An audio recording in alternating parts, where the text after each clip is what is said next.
بسم اللہ الرحمن الرحیم۔ سورہ فاتحہ میں کہا گیا ہے کہ سب تعریفیں اللہ ہی کے لیے ہیں جو تمام جہانوں کی پرورش فرمانے والا ہے۔ یہ آیات خلا اور دیگر سیاروں پر مختلف اقسام کی مخلوقات کی موجودگی کا ثبوت ہیں۔ قرآن میں العالمین کا لفظ 61 بار آیا ہے، جو زمین، نظام شمسی، دیگر نظاموں اور ان میں مخلوقات کی موجودگی کا ثبوت ہے۔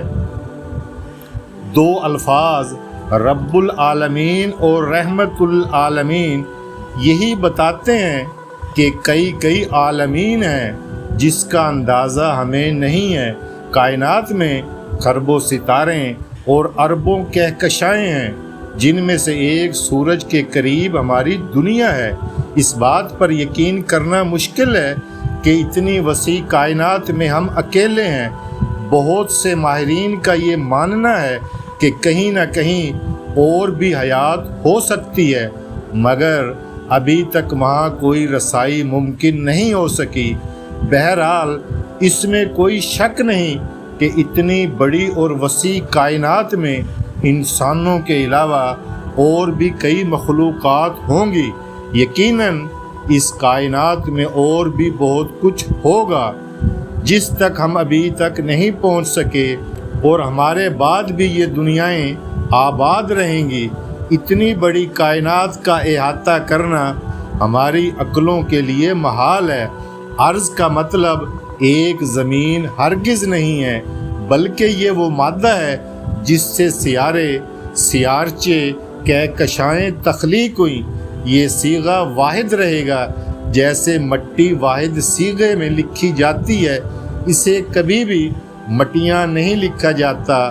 جب اللہ تعالیٰ نے خود بتا دیا کہ اللہ رب العالمین ہے، تو پھر یقیناً اس میں کوئی شک و شبہ باقی نہیں رہ جاتا کہ ہم اکیلے نہیں ہیں، اور بھی نہ جانے کتنے عالم و مخلوقات موجود ہیں، کیونکہ اتنی وسیع و عریض کائنات جس میں اربوں ستارے اور کروڑوں کہکشائیں ہیں، وہاں یہ کیسے ممکن ہے کہ فقط ہمارے ایک چھوٹے سے نظام شمسی میں ہی زندگی ہو؟ مختلف نوع کی زندگیاں مختلف کہکشاؤں میں ہوں گی، ہر ایک کا مختلف تھیم ہوگا۔ یقیناً اور دنیائیں بھی ہیں، ہماری رسائی تو ابھی بہت محدود ہے۔ ہم تو سمندر کے ایک قطرے جتنا بھی نہیں جان پائے۔ ہمیں وہ حدیث ذہن میں رکھنی چاہیے کہ ایسی دنیا جیسی بالکل اور دنیائیں بھی ہیں، اور وہاں پر بھی آدم جیسے ہی آدم ہیں اور نوح جیسے ہی نوح ہیں۔